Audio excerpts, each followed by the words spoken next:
오늘 시장을 뜨겁게 달궜던 키워드가 내일장 그리고 다음 주에도 뜨거울 수 있을지 같이 살펴보도록 하겠습니다. 마감될 오늘의 키워드 먼저 화면으로 확인해 보시죠.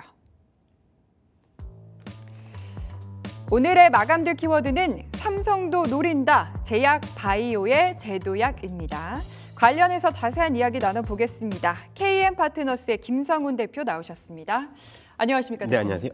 네, 오늘 시장 분위기가 좀 빠르게 바뀌는 느낌이 들긴 했는데 그 와중에 좀 코스닥은 특히 제약바이오가 많이 올라오고 있더라고요. 삼성에서 좀 관련해서 투자 소식이 있었다고요? 네, 지금 보면은 사실 이제 반도체 시장이 차익 매물을 어느 정도 나오면서 상대적으로 바이오 쪽의 수급이 일단은 몰렸는데 일단 오늘 삼성 바이오로직스 바이오 에피스의 이제 그 펀드 투자 소식을 잠깐 이제 알려드리자면 미국의 플래그십 이 파이오니어링하고의 이제 그 제휴인데요. 펀드 출자 규모가 한 720억 정도 된다고 합니다. 그리고 네. 2000년 설립 이후에 이 파이오니어링 같은 경우는 누적 운용 자산이 19조에 이르는 캐파가 어느 정도 있는 이제 분야의 그 라이프 사이언스 분야에 특화돼 있는 이제 그 어느 정도 벤처 캐피탈로 보시면 되는데 네. 지금 보면은 AI 관련돼서 신약 개발 플랫폼에 삼성전자가 계속해서 삼성 바이오로직스가 투자를 계속 진행하고 있는 이 흐름 에서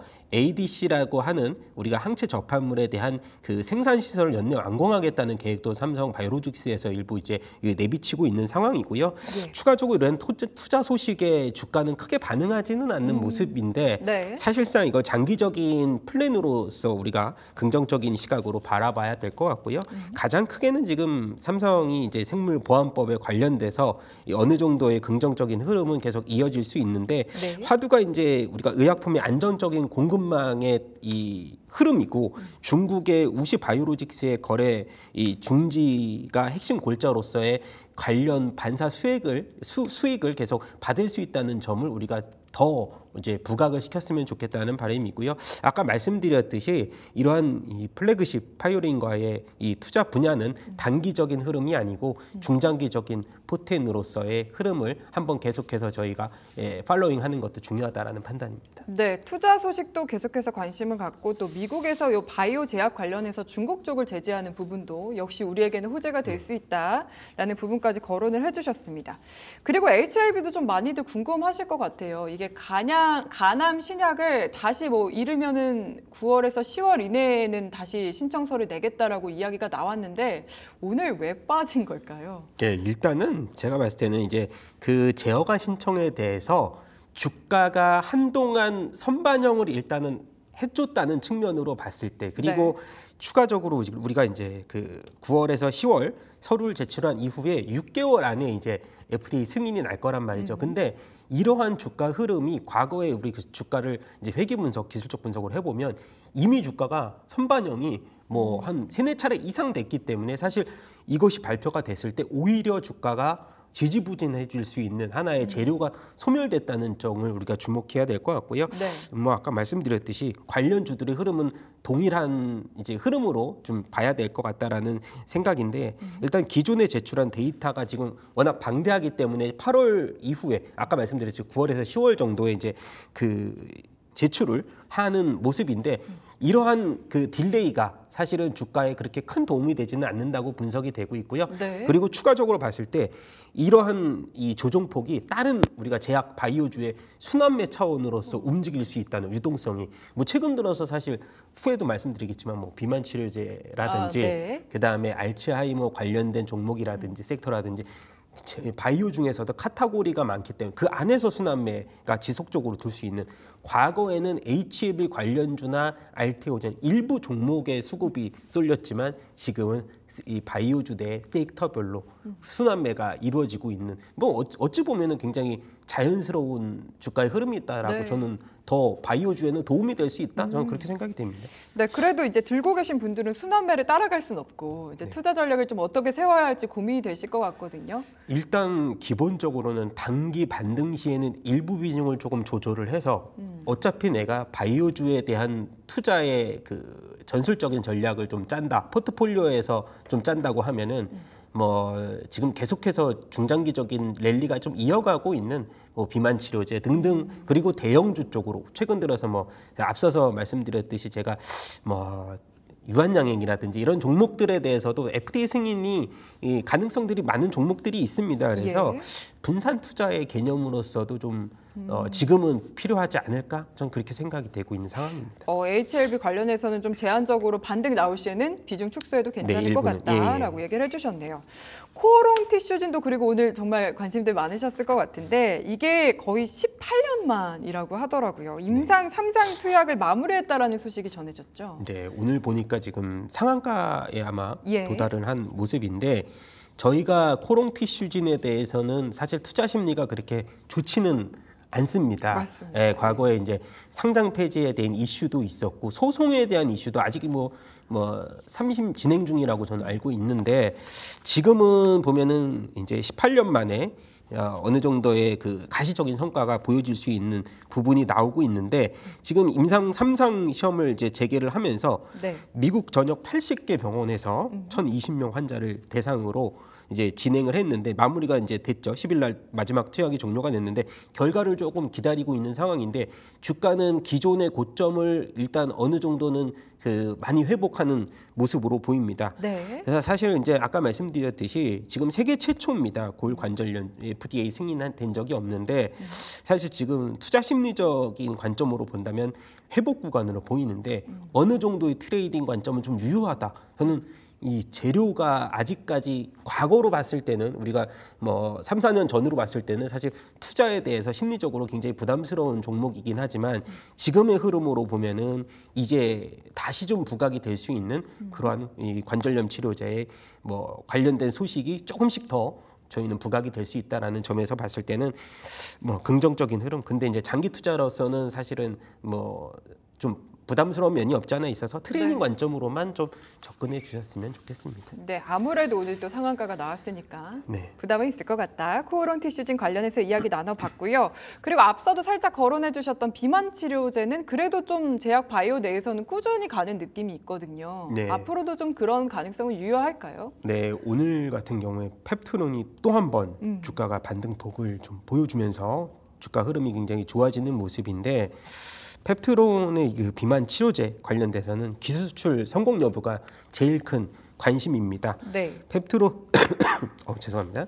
네. 펩트론은 그 비만 치료제에 관련돼서는 녹는 시일의 기술력이 체내에서 퍼지는 시간을 늘려주면서 주사 투여 주기를 좀 길게 하는 혁신적인 기술이라고 우리가 그 많이들 이제는 알고 계실 텐데 예. 주사제가 그 어느 정도 한 달 내에 이 기니피그라는 그 동물의 효능을 입증하면서 최근 들어서 오성의 공장에서의 대량 생산 능력까지 갖춰졌다는 굉장히 긍정적인 소식의 주가는 계속해서 우상향 모습을 그리고 있는데 사실 이런 흐름입니다. 최근 들어서 그 우리가 그 작년 말에 FDA에서 그 일라이 릴리 잽바운드의 그 승인 소식이 나오면서 매출이 급속도로 늘어나고 있는데 네. 일라이 릴리에서 이 펩트론의 오성 공장을 계속해서 이제 우리가 방문을 하면서 관련 기술력을 계속해서 우리가 테스트를 했단 말이죠. 네. 근데 이런 테스트 구간에서 어느 정도 효능을 이제 일라이 릴리에서 입증을 하면서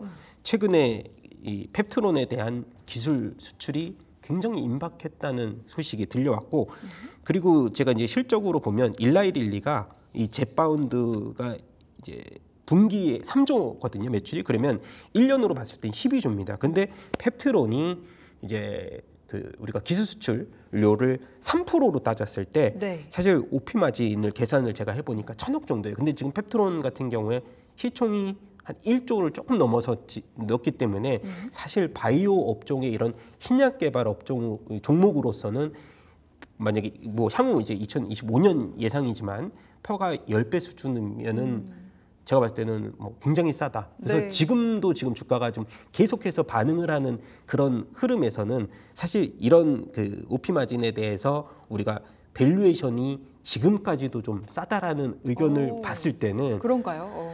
뭐 사실은 이제 지금 1조에서 제가 이제 한 20배, 30배를 줘도 네. 제약바이오주의 성장 여력으로 봤을 아유, 때는 그렇습니다. 예, 네. 조금 더 줘도 되지 않을까 저는 생각이 되는 부분이고요. 네, 네, 오를 때는 또 제일 탄력이 있다 보니까. 예, 맞습니다. 그래서 사실 대장주로서의 펩트론의 역할 그리고 최근에 인벤티지 랩도 사실 관련주로서 포함이 되는데 뭐 추가적으로 좀 말씀을 드리면 인벤티지 랩은 네. 연구소에서 우리가 펩트론에 관련 아까 그 녹는실에 관련돼서 기술력을 인정받았다는데 사실 기술력으로 봤을 때는 인벤티지 랩이 조금 더 높은데 펩트론보다요. 네네. 예. 근데 사실 대량 생산 능력으로 따졌을 때는 우리가 비유를 하자면 라면을 한 개 끓이는 것은 맛이 굉장히 있을 수 있는데 네. 구내식당에서 저한테 제가 라면도 그래 실질적으로도 잘 끓이지만 예. 구내식당에서 1000개를 끓이라고 하면 그 하나 끓이는 데의 맛을 어떻죠? 낼 수가 없어요. 물 조절이 너무 힘들겠어요. 맞아요. 그래서 이 제약도 화학 물질이다 보니 물 조절은 아니지만 그런 관련된 그 합성 비율이라든가 이런 것들이 하나 끓일 때랑 1000개 끓일 때, 10,000개 끓일 때는 전혀 틀립니다. 그래서 네. 저는 개인적으로는 두 개를 놓고 봤을 때는 펩트론이 대장 역할을 했던 이유가 이런 이유다. 기술력뿐만이 아니고 대량 생산 체계를 또 갖췄기 때문에 네. 그리고 인벤티지로이 최근에 12물량 전환 청구권 행사도 조금씩 있는 상황이기 때문에 이러한 흐름들로 봤을 때는 아까 말씀드렸듯이 비만 치료제 관련주는 워낙에 지금 비만 인구도 많고 뭐 저 같은 경우도 지금 한 10kg 정도 운동으로 빼는 너무 힘들어요. 네, 굉장히 필요한 상황입니다. 건강하게 빼셨네요. 네. 네, 근데 불안합니다. 네. 예, 이런 요요가 다시 올까봐 네. 치료제가 시급한 상황이기 때문에 장기적인 트렌드로서 네. 저는 긍정적으로 보이는 상황입니다. 비만 치료제 관련해서 짧게 하나만 질문을 더 드릴게요. 그 최근에 노보노디스크 삭센다 특허가 만료된다라고 하면서 또 우리 기업들은 어떻게 영향 받을지도 궁금하고 비만 치료제 시장 전반적으로는 이걸 좀 어떻게 해석을 해야 될까요? 네, 일단은 노보노디스크 삭센다의 만료 때문에 지금 이러한 상황이 벌어졌고 네. 개선된 신약이 이제 뭐 위고비라든지 이런 여러 가지 신약 개발에 대한 이슈가 나왔는데 사실 이런 그 캐파가 우리가 상상할 수 없은 정도의 캐파입니다. 사실 네. 시장에서도 계속 성장성을 뭐 2027년이다, 30년이다. 그거는 이거는 사실은 어떻게 보면 평생 저희가 지고 가야 할 그런 글로벌적인 문제라고나 할까요? 마음껏 먹을 수 있는 그런 뭐 그 니즈가 굉장히 강하기 때문에 네. 그렇다고 해서 이러한 그 비만 치료제 관련된 이슈가 뭐 올해 내내 이어질 것이냐 아니면 내년까지 저는 그것보다는 금리 인하에 대한 이슈가 같이 터졌기 때문에 네. 이런 모멘텀이 났다라는 거죠. 그래서 제가 봤을 때는 타 종목들 뭐 관련된 종목들이 굉장히 많잖아요. 뭐 삼천자대학이랑 옵투스 뭐 그리고 최근 들어서 대형주 쪽으로 보자면은 뭐 이제 한미약품도 사실 예. 임상에 들어가서 지금 성과를 제일 잘 내고 있는 대기업 중에 하나인데 핵심은 제가 아까 말씀드렸듯이 대장의 지위를 갖고 있는 펩트론의 펩트론. 주가 흐름을 잘 보자. 그러면 답이 나온다. 대신에 펩트론의 주가가 이평선을 어느 정도 하회를 하면 다른 기타 종목들이 네. 사실 뭐 이러한 흐름에 벗어날 수는 없습니다. 그래서 일단 대장의 지위를 좀 더 유력하게 봤으면 좋겠습니다. 네, 저도 1년 내내 사실 몸무게 변화는 없는데 다이어트는 계속 진행 중이라 아, 네. 비만 치료제 개인적으로 좀 많이 더 들어왔으면 좋겠다라는 생각이 드네요.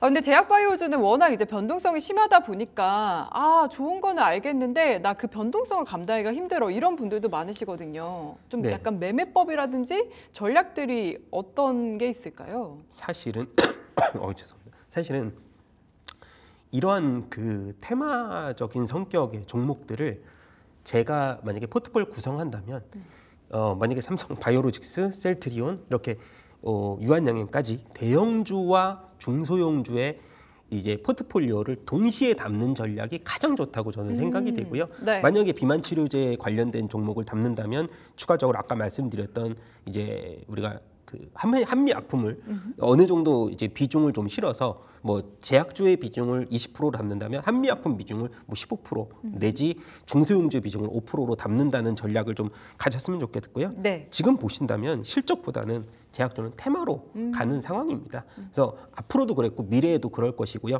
실적이 나온다는 얘기는 그만큼 주가가 이미 반응을 했다는 점에서 네. 이제 중소형주는 트레이딩, 대형주는 중장기적 전략이 유효하다는 판단 말씀드리고 있습니다. 네, 대형주와 이제 기대감 가질 만한 종목을 같이 담아보자라는 전략을 제시해 주셨습니다. KM 파트너스의 김성훈 대표 함께했습니다. 잘 들었습니다. 감사합니다.